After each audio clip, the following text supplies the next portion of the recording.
Good morning everyone. I hope आप लोग जैसे मैं आप लोगों के साथ शेयरिंग कर रही हूँ वो काम कर रहे होंगे, क्योंकि अब मैं 100% श्योर हूँ, 110% श्योर हूँ कि जो चीज़ मैं आप लोगों के साथ शेयर कर रही हूँ वो बहुत अच्छा वर्क करती हैं। सिर्फ एक बार यकीन करके देखिए और उसको अप्लाई करके देखिए। आज मैं फिर अगेन कुछ टिप दे रही हूँ आपके साथ में आने वाले टाइम के लिए, तो पूरा वीडियो देख लीजिएगा, क्योंकि मैं एक ही वीडियो में आप लोगों को जैसे पता है 2-3 टिप आपको दे देती हूँ जो मैं कर रही हूँ। देखिए, गार्डन में आई हुई है खूब सारी लेडी वर्क, क्योंकि आए हुए हैं एफिड्स, क्योंकि ये एक तरीके से आपके गार्डन की मित्र कीट हैं जो कि बहुत सारे एफिड्स को एक ही दिन में खा जाती हैं। तो अगर ये आती हैं तो इन्हें आने दीजिएगा। दूसरे आए होंगे खूब सारे बटरफ्लाई के लार्वा, जो कि कोई कड़ी पत्ता खा रहा होगा, कोई सिट्रस प्लांट्स खा रहा होगा, बट खाने दीजिएगा। यकीन मानिए ये सिर्फ कुछ लीव्स खाएंगे, सुंदर सुंदर बटरफ्लाई बनेंगे। फिर आपके गार्डन में नेचुरल बटरफ्लाइज आएंगी तो पॉलिनेशन होगा और आपके यहाँ फल फूल किसी भी चीज़ की कमी नहीं होगी। ये खा रहे हैं कड़ी पत्ते के पत्ते, और ये है नींबू के पौधे खाने वाले लार्वा, मतलब बटरफ्लाई के लार्वा। छोटे छोटे से देखिए कितने सारे आए हुए हैं। और भाई देखिए, मैं तो पिछले 3-4 साल से आप लोगों के साथ शेयर कर रही हूँ कि मैं इनको मारती नहीं हूँ, बल्कि मैंने इनको लाने के लिए अपने गार्डन में खूब सारे नींबू के पौधे उगा दिए हैं बीज से, क्योंकि मुझे पता है उन पर फल तो आएंगे ही आएंगे। साथ ही साथ बटरफ्लाइज भी एग लेइंग के लिए खूब सारी आएंगी, जो कि आती हैं और अक्सर आप लोगों के साथ मैं शेयर करती रहती हूँ। और ये देखिए मैजिक हो रहा है, अम्ब्रेला पाम पर चंपा का फूल खिल रहा है। Just joking. चंपा का पौधा ऊपर है, इसके फूल गिर जाते हैं और इसकी पत्तियों में अटक जाते हैं।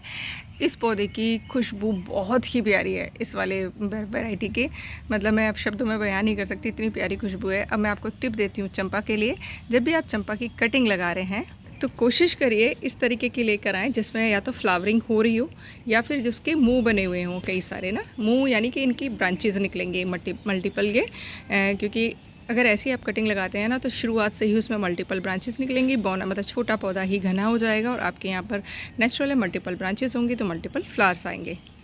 अब आप पूछेंगे कि मैम नवंबर में चंपा की कटिंग लगा सकते हैं, तो यस लगा सकते हैं। मैंने पिछले साल कई सारी कटिंग लगाई थी जो कि सक्सेसफुल रही, 100% सक्सेसफुल रही। मैं लगाऊंगी वो भी शेयर कर दूंगी, और लिंक है वो भी शेयर कर दूंगी कि अगर आपको मिल जाती हैं कहीं से कटिंग ईजिली अलग अलग वैरायटी की तो लगा लीजिएगा। बहुत आसानी से लगने वाला प्लांट है। नेक्स्ट टिप देखिए, जब मैंने शेयर किया था कि आपके यहाँ जो भी पुराने पौधे हैं जाफरी के या गेंदे के, उनकी कटिंग लगा लीजिए तो आपने लगाई होंगी तो खूब सारे फूल खिलने शुरू हो गए होंगे। बीज 1-2 फूल को छोड़कर ज़रूर बना लीजिएगा। कई बार पौधे मर जाते हैं अचानक से, तो बीज आपके पास सुरक्षित रहेगा तो नेचुरली आप आगे मल्टीप्लाई कर पाएंगे। और नए पौधे ख़रीदें या नए पौधे उगाए हैं लाइक छोटे छोटे, तो उनकी पिंचिंग कर दीजिएगा। फूलों वाली डेट आ रही है 2 दिन बाद, तो आपको फूल वाले जितने भी बीज अगर लगाने हैं तो आप लगा लीजिएगा, नहीं तो आप सैपलिंग खरीद लीजिए। या मेरे पास घर के पास में तो 10-10 रुपये में मिल जाती है, तो जो मेरे उग गए हैं उनको तो नहीं, बट जो नहीं उगे हैं या जो नहीं है उनकी 2-4 सैपलिंग मैं लेकर आऊँगी, उनको लगाऊँगी। और एक बैच मैं और लगाऊँगी 10 तारीख को, क्योंकि सर्दियों वाले जो फूल हैं मार्च तक खिलते रहते हैं अगर सही मौसम रहता है, तो 3-4 महीने के लिए हमारे पास खूब सारे फूल हो जाएंगे। क्योंकि देखिए कुछ पौधों की सैपलिंग तो भी इतनी छोटी हैं कि फूल आने में महीनों लगेंगे, तो इनकी जो ये उगे हुए हैं सैपलिंग, इन्हीं के मैं कुछ लेकर आऊँगी नई बड़ी सैपलिंग, जिनसे जल्दी फ्लावरिंग स्टार्ट हो जाए।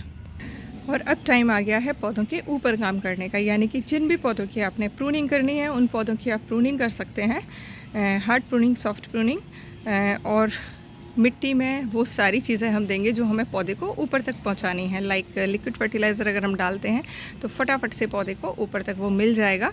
तो मैं आज देने वाली हूँ सभी पौधों को जो मैंने बेल का, यानी कि जो बेलगिरी होता है अपना, बेलपत्र के पौधे पे जो फल आते हैं उसका मैंने बायोएंजाइम बना रखा है, और उसको मैं सारे पौधों पे दूंगी। सारे मतलब सारे, कैक्टस को छोड़ के, क्योंकि कैक्टस मेरे पास है नहीं, 2-3 ही हैं। अडेनियम में भी दूंगी, और बाकी से जितने भी ऑर्नामेंटल प्लांट्स हैं जो भी फूलों वाले हैं, फलों वाले हैं या सब्जियों वाले हैं, सब मैं देने वाली हूँ, क्योंकि वो है पोटाश तो है ही उसके अंदर सबसे अधिक मात्रा में, और भी जो न्यूट्रिशन पौधे को चाहिए होते हैं उनकी भी पूर्ति हो जाएगी, और पौधे अच्छे से फ्लावरिंग करेंगे और फ्रूटिंग करेंगे। कई लोगों की क्वेरी है कि मैम हमारे गुलाब पर पत्तियां नहीं आ रही हैं, तो देखिए कहीं ना कहीं आप ओवर वाटरिंग कर रहे हैं या फिर कुछ ना कुछ पौधे में प्रॉब्लम है, क्योंकि इस टाइम तो फ्लावरिंग का टाइम आ गया है। कुछ पौधे मेरे बहुत अच्छे से फ्लावरिंग कर रहे हैं, कुछ अभी आगे करेंगे। तो मैंने देखिए रूट फिलिंग का काम सबका मैं कंप्लीट कर दिया था। अब मैं सिर्फ रेगुलर इन पर बायो एंजाइम स्प्रे करूँगी, कड़वा मीठा खट्टा। आप वीकली कर सकते हैं या हफ्ते में 3 दिन का गैप करके कर सकते हैं। एक बार आप कड़वा कर दीजिए, एक बार मीठा कर दीजिए, एक बार खट्टा कर दीजिए। और अगर पेस्ट अटैक है किसी भी तरीके का, चाहे वो एफिड्स का है, चाहे वो माइट्स का है या फिर स्केल का है, तो कड़वा वाला रेगुलर करिए, जिससे कि आपका पौधा सही हो जाए। और स्केल का प्रॉब्लम दिखता है तो ब्रश को कड़वे वाले बायो एंजाइम में डिप कर करके ब्रश को रगड़ के पूरी उसकी स्किन है जो पौधे की, यानी कि ब्रांच है, उसको क्लीन कर दीजिए, जिससे कि आपका पौधा हेल्दी हो जाए वापस से और फ्लावरिंग के लिए रेडी हो जाए। और भाई वीडियो पूरा देख लिया करिए, लास्ट तक टिप ही देती रहती हूँ आप लोगों को। और शेयरिंग ज़रूर करा करिए, ना तो शेयरिंग के मुझे पैसे मिलते हैं, ना ही शेयरिंग के आपको पैसे आपके खर्च होंगे। तो प्लीज़ शेयरिंग ज़रूर करा करिए अगर आपको वीडियोस पसंद आते हैं। और देखिए अब मार्केट में मिलने शुरू हो जाएंगी या हो गई हैं मूंगफलियाँ। मैं कच्ची भी लेकर आती हूँ और भुनी हुई भी लेकर आती हूँ।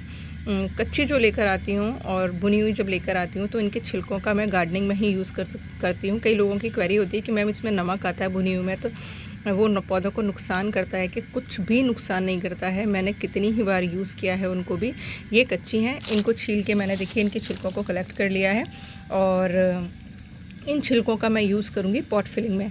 ये बहुत धीरे धीरे डिकम्पोस्ट होता है, तो आपके पॉट्स में अगर ये नीचे की साइड में भरा हुआ रहता है तो बहुत ही शानदार एयरेशन होता है। और चूँकि ये पानी को होल्ड करके रखते हैं तो जो पौधे की रूट्स हैं इनके चारों तरफ लिपट जाती हैं और बहुत अच्छे से ग्रोथ होता है। तो मैं जब भी सर्दियों के पौधे लगाती हूँ सब मैं मूँगफली के छिलकों का उपयोग करती हूँ।